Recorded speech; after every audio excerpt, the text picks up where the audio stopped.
Olá, boa noite a todos que escutam este primeiro capítulo de In Memoriam, um podcast sobre o luto. Nesse primeiro vídeo, nós falaremos sobre a morte e o luto de forma mais expositiva, perpassando por vários assuntos que circunscrevem o sofrimento humano por perda significativa. Por fim, antes de iniciar este vídeo, não se esqueça de preencher o nosso formulário por meio do link na descrição. Isso contribuirá para o controle de eficácia do nosso trabalho. Nós agradecemos a sua compreensão. Então, primeiramente, eu acho que é bastante importante, né, Gabi, a gente falar sobre a morte ao longo da história. Porque a morte, assim como o luto, que são conceitos bastante interligados, eles têm... cada um deles tem o seu conceito que está relacionado sócio-historicamente, né, de acordo ali até com a psicologia social. Então, a morte ao longo da história perpassa por várias figuras religiosas, ídolos, muitas vezes, que traçam muitos, muitos seguidores, né? Eu trouxe um exemplo, né, de acordo com as leituras que eu fui fazendo, que tu também foi fazendo, né? Um desses que me chamou a atenção foi o próprio Platão, lá na Grécia Antiga, na Antiguidade Clássica. Ele traz no livro A República o mito de né? Então ele basicamente fala que as pessoas detêm uma alma, né? E aí vem a raiz da própria psicologia, porque psico significa alma, e, e estaria relacionado a uma busca pela sabedoria. Então essa alma, que é uma figura bem sobrenatural desse ser humano, ela recupera a sabedoria anterior do outro mundo, sabe? Então, basicamente, o Platão está tentando fazer com que a morte ela seja vista como uma recuperação dessa alma onisciente. E, além do próprio Platão, nós temos também Jesus, né? Que também é um profeta, né? Que acaba driblando, de alguma forma, ali a morte, né? Coisa que nunca foi muito bem compreendida, né, por um bom tempo, e ainda não é compreendida, né? E ele o faz assim de forma bem simbólica, né? Essa questão da ressurreição, né? E eu vejo que a morte ela vai mudando ao longo do tempo, né? Ela tem ali, não é somente com essas duas figuras, tem muitas outras, inclusive. Então, até mais ou menos ali no século XVII, né? Então, compõe essas duas figuras e tantas outras. É uma morte mais domesticada, como diz Alves. A morte domesticada é aquela morte em que as pessoas, então, morriam em casa. Literalmente, é esse o sentido pleno da palavra. E elas, por elas morrerem em casa, elas tinham então esse convívio com outras pessoas, esse momento de despedida, era uma coisa mais aberta ao diálogo, né? E era, claro que era muito mais voltada, né, à nobreza, né? Então, para outras classes assim que foram surgindo, a partir ali do século XV, mais ou menos, isso não era bem por aí, né? Principalmente quando a gente fala assim de uma época que a escravidão era legalizada, né? Então, mas isso foi até mais ou menos o século XV, né? Eu não sei o que tu tem pensado assim sobre esse assunto. Eu vejo que tu trouxe algumas coisas sobre religião também. Na verdade é muito importante realmente a gente falar sobre a morte num trabalho sobre luto, né? Afinal, elas estão interligadas, né? Tu veio muito bem aí falando a morte, assim, mais na antiguidade, né? E agora, assim, em diferentes religiões, como é que as religiões enxergam, assim, a morte, né? A religião, assim, que é mais comum, assim, vamos dizer, é cristã, né? O cristianismo, ele enxerga a morte como um processo, né, de partida para outro mundo, né? Entra um pouco mais, eu sei que é um assunto um pouco mais delicado, que entra bastante na fé de cada um, né? Mas ali como um conceito é a partida desse mundo para um outro mundo. Pode ser tanto, né, o inferno quanto o céu, assim, né? Sim. Também tem em outras religiões, budismo, assim, tem todo um processo de ressurreição até chegar no estado de nirvana, né? E, enfim, mas assim, eu queria fazer o questionamento para ti e assim para fomentar mais o debate, né? Para você também aí, para todo mundo que está escutando, o que é a morte, pessoalmente? O que tu acha que é a morte, Otávio? É uma pergunta difícil, assim, é porque existem várias vertentes, né, que vão dizer. Então, por exemplo, se a gente for para a religião, vai dizer uma coisa, se a gente for para a ciência, é outra coisa, né? Então, numa perspectiva biológica, né, a gente poderia dizer que a morte nada mais é do que um estágio de vida, né? Mais especificamente o estágio final de vida, né? É um processo assim que, assim como a infância, assim como a adolescência, a velhice e a adultez, a morte ela também é um estágio de vida. E a consequência dela, né, e a gente vai comentar isso depois, não é nesse momento, mas a morte ela gera uma consequência muito impactante para quem ainda está vivo, É que né? entra o luto, né? É aí que entra o luto, né? Então, e aí a gente percebe, né, que ao longo da história, as formas como a morte ela foi encarada diz muito sobre como aquela sociedade enfrenta essa tristeza e esse luto, né? Então, como eu tinha falado antes, existe a morte domesticada, que é a morte que acontece mais em casa. Isso vai acontecer ali até mais ou menos no século XVII. Depois vem uma morte mais romântica, que é do século XVIII até o século XIX. Basicamente, os poetas eles falavam e projetavam isso, essa questão da morte, principalmente para um ser amado, podendo ele ser físico, podendo ele ser Deus, podendo ser a riqueza, né? Depois nós chegamos no século XX, o século passado, portanto, de uma morte invertida ou interdita. Isso significa que é praticamente proibido falar de morte, é aí que entra o tabu da morte, entendeu? É isso aí. Né, a morte invertida ela acontece, de acordo com Alves, porque entramos numa sociedade cada vez mais científica e mais tecnológica, em que é necessário que o sofrimento seja o mais próximo do fim, assim, o mais próximo, ou mais rápido, ou mais próximo, ou mais distante da sociedade que tem que ser feliz, né? Não tem outra oportunidade para a tristeza. E aí a gente chega, e aí eu acho muito legal que a autora ela faz essa contradição, esse paradoxo, porque a gente chega no século XXI e a gente chega numa morte escancarada.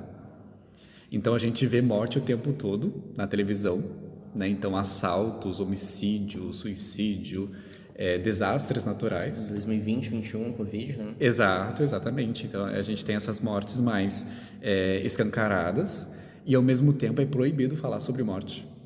Então entra numa contradição que não faz nem o menor sentido. Exato. Né? Então esse é um dos objetivos assim do nosso trabalho, né? A poder abrir um pouco mais o debate, né? E a gente perder um pouquinho esse tabu, né? O que seria a morte se não deixar de existir algo, né? A gente vai falar um pouquinho mais depois que não é só o que tem vida, né? Tudo que a gente sabe da existência existe, né? E no momento que essa tal existência deixa de existir, ela é uma morte, né? Aí que vem o luto simbólico, que depois a gente vai falar um pouquinho mais. Mas eu queria conceituar um pouquinho mais sobre os tipos de morte, tá, pessoal? Tem a morte natural, que são através de causas naturais, através de desastres, né? Doenças, pandemias repentinas, né? Como a gente tinha comentado. Tem a morte acidental, que ela é devido a acidente, né? Acidente de trânsito, né? Quedas, afogamentos, enfim, acidentes em geral, né? Às vezes pode acontecer assim até dentro de casa, a gente está trocando alguma coisa no telhado e do nada, né? Essas mortes são uma das que são mais repentinas, assim, são uma das que mais ocasionam luto, né? Morte violenta, essa aí dá pra gente falar que ocasiona aqui bastante trauma, né? Claro. Geralmente são mais tristes, violentas como homicídio, suicídio, é um tema bem delicado de falar, né? E morte por negligência. Quando a gente fala de morte por negligência, geralmente está vinculada à negligência médica, né? que entra na questão do tipo de morte um pouquinho da perspectiva médica, né? Para a gente entender um pouquinho melhor. Existe a morte clínica, que ocorre simplesmente quando a gente deixa de respirar, o coração para de bater, né? A morte cerebral, que ocorre quando o cérebro para de funcionar e não há mais atividade cerebral, tá? E a morte biológica, que é quando o corpo como um todo ele para de funcionar e não há mais vida, né? Eu ia comentar, né, que a depender desses tipos de morte, tu trouxe vários tipos de morte, né? Alguns são mais fatores de risco para um luto complicado, né? Perfeito. Né? Porque assim, os lutos, a gente, né, e a gente já entrando aqui um pouco mais no assunto do luto, a gente percebe que os lutos, eles em si são considerados sadios. Todo mundo vai ter um luto, pelo menos em algum momento da vida, entendeu? A depender de uma coisa muito significativa, né? E cada um aqui, até por uma questão de pensando aqui numa teoria do apego, né, do Bowlby, todo mundo teria um esquema, um tipo de apego que vai ser aplicado a objetos ou pessoas em geral. Então, a perda significativa desse apego que a gente já constrói desde a infância e vai se repetindo ao longo da vida, a perda dele é significativa, né? Mesmo para aquelas pessoas que são, por exemplo, consideradas antissociais, né? Podemos dizer assim. Então, o luto, já entrando aqui mais na seara do luto, né? O luto, ele nada mais é do que uma consequência dessa morte, pelo menos para as pessoas que estão vivas, né? Então é um conjunto, né? Basicamente a gente, os seres humanos criaram uma palavra, né? Para falar. Identificar o sofrimento após morte, vamos dizer. Exatamente, para identificar um sentimento relacionado à morte, porque não é somente tristeza, né? Crianças, por exemplo, quando sentem luto, podem sentir raiva, por mais contraditório que isso possa parecer, né? Outras pessoas, elas não sentem nem tristeza nem raiva, mas sentem frustração, que seria a junção das duas. Então, existem um mix de sentimentos que se afloram diante desse estímulo de morte, né? E não deixa, é uma experiência universal, é uma experiência considerada natural e morosa, lenta, de difícil elaboração muitas vezes, né? Eu citei uma vez na aula se não me engano foi na aula técnica, né, que a gente trouxe a visita técnica, entre aspas, porque a gente não fez visita técnica, mas eu disse que às vezes tem lutos de muito fácil elaboração, né? Então quando a gente perde um ônibus, por exemplo, é um luto, né, simbólico, porque não necessariamente aconteceu a morte de alguém, mas é um luto de fácil elaboração comparado, por exemplo, com a perda de uma vida de uma pessoa, né? Por que é de fácil elaboração? Porque eu consigo pegar outro ônibus em outro momento, por mais que eu não consiga pegar aquele que eu perdi, né? Então, a gente pode dizer também que o luto, ele é irreparável ao mesmo tempo. E a gente só consegue, basicamente, como seres humanos, a gente só consegue entendê-lo e compreendê-lo e aceitá-lo que ele existe, né? Assim como a morte também. Perfeito, né? Perfeito. Luto simbólico é um deles, então, né? Exato. O luto simbólico, normalmente ele é vinculado a objetos, tá? Muito comum ser quando, na nossa infância, a gente perde o nosso bicho de pelúcia, que era tão, né, que nos proporcionava assim conforto, né? Enfim, e a gente perde ele e vem o luto, a frustração, a tristeza, né? Que passa por todas o luto simbólico, ele passa por todas as fases do luto, assim, que depois a gente vai falar um pouquinho mais sobre as fases do luto, né? Passa por todas as fases, assim como os outros lutos, tá?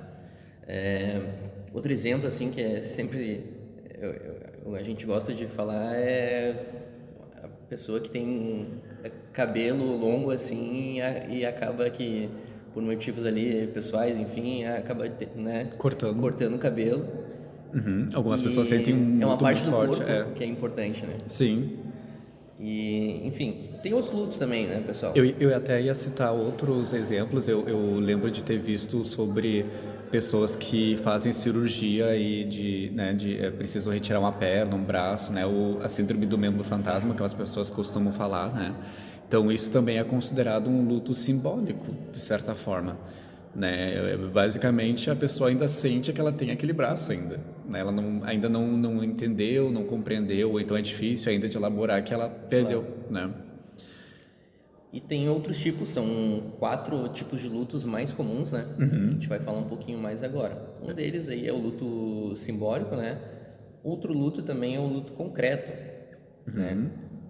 O luto concreto, ele geralmente quando a gente perde uma pessoa mesmo, Uma né? pessoa, aham. Nesse caso é uma pessoa mesmo, né? Então, ahn, que normalmente é uma pessoa muito significativa, né? A gente até às vezes, e não necessariamente uma pessoa, pode ser também um animal de estimação, né?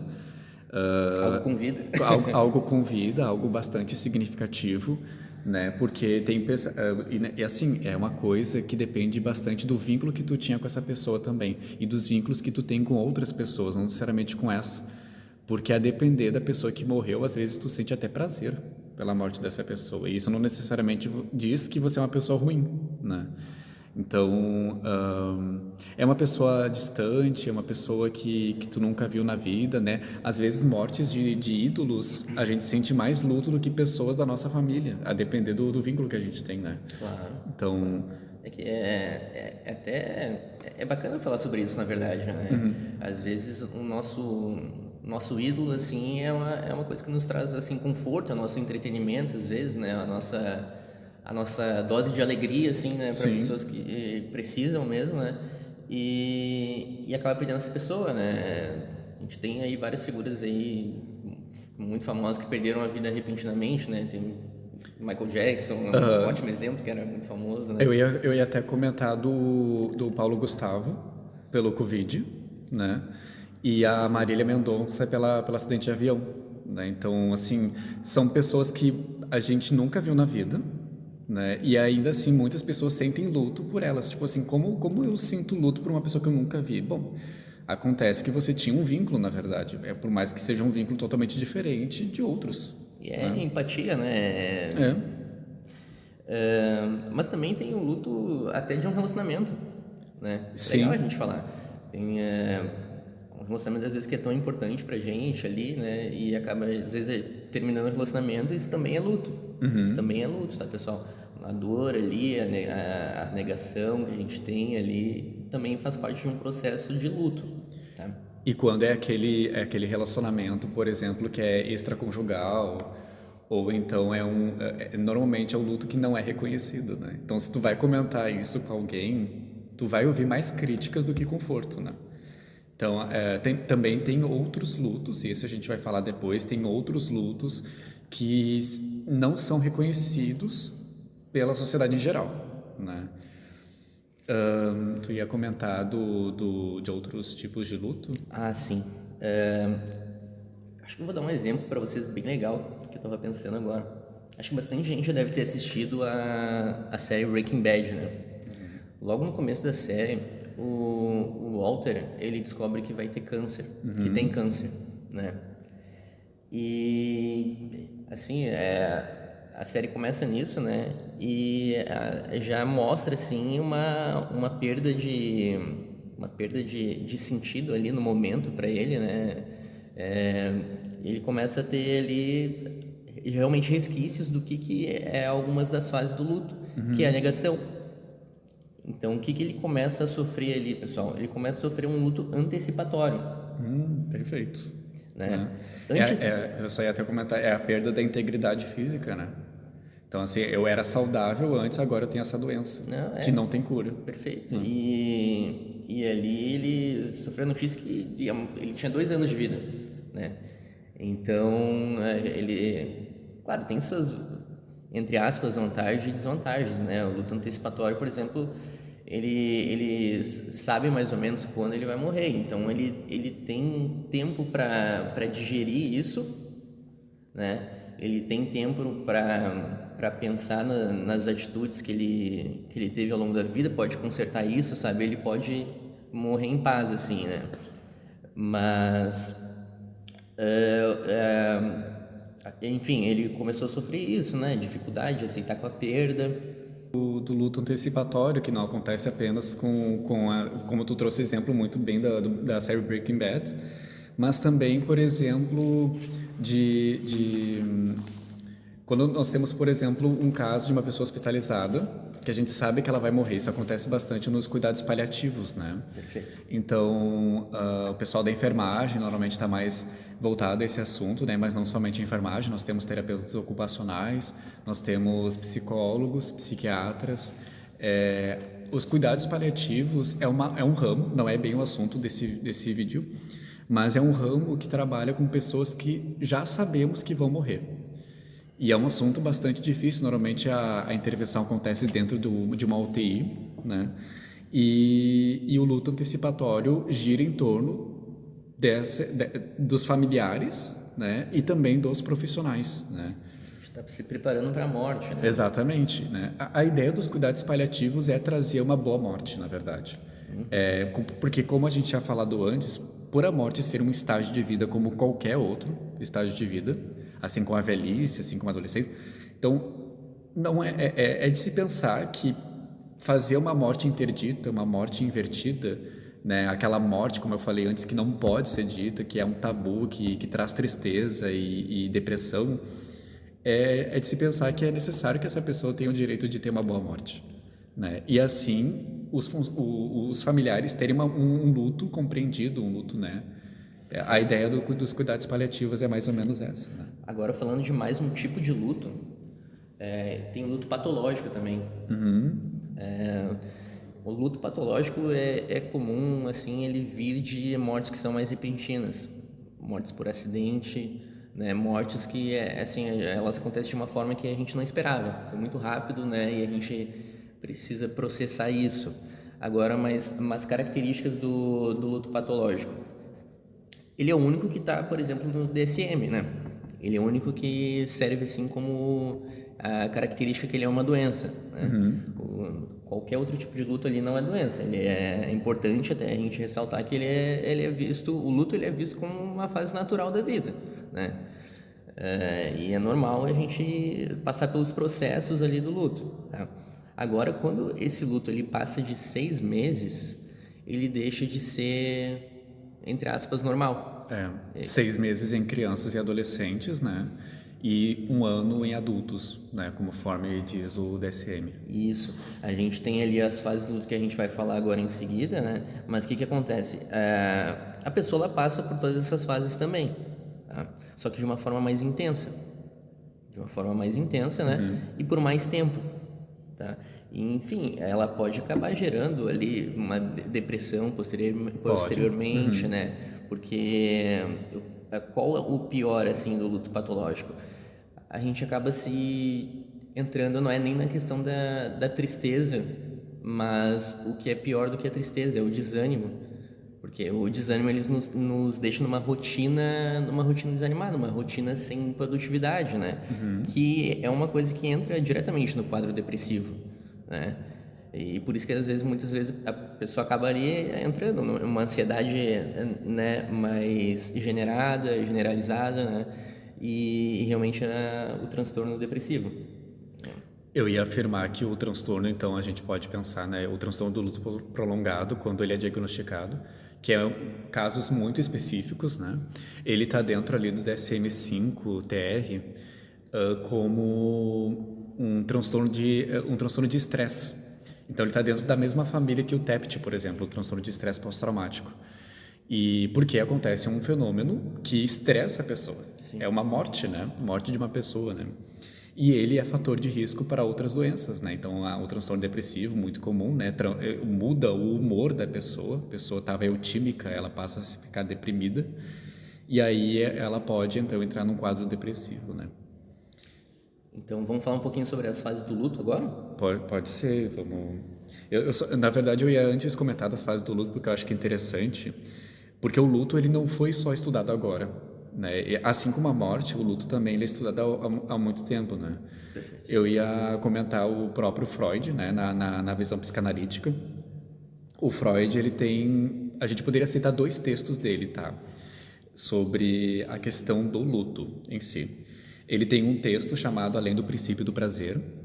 Nesse texto, ele explora bastante a instância intrapsíquica id, né? Para o Freud, o inconsciente é dividido em id, ego e superego. O id é o prazer carnal, enquanto que o superego é a moral que a gente internaliza. E o ego seria, então, essa balança entre o prazer excessivo e a moral excessiva. Dentro do id, que é o prazer, ele diz que existem duas instâncias, duas pulsões. Ele chama de pulsões. Uma delas é a pulsão de vida, né? E ele chega a essa conclusão de que é uma pulsão, é como se fosse realmente uma força interna que faz com que as pessoas mantenham-se vivas, né? Justamente porque o id é o prazer carnal, é o instinto mais primitivo do ser humano, de todo animal tem, né? E o Freud chega à conclusão no final do texto, e isso é bastante controverso até entre psicanalistas, que existe uma pulsão de morte também. Porque se existe de vida, tem que ter de morte. A gente só sabe o que é vida por causa da morte e vice-versa. Exato. Entendeu? Então, assim, só existe prazer porque existe desprazer e vice-versa. Então, a dificuldade maior ali seria porque a gente está sempre procurando prazer, e prazer é a vida, né? Sim, isso. Perfeito, O perfeito. Freud, ele pensa que como a gente não, né, como a gente não encontra, como é que tu vai encontrar prazer excessivo e sem limite se tu não encontrar o desprazer junto, né? Então ele pensa mais ou menos nesse sentido. Eu acho uma sacada muito legal, assim, sabe? Quase falei foda.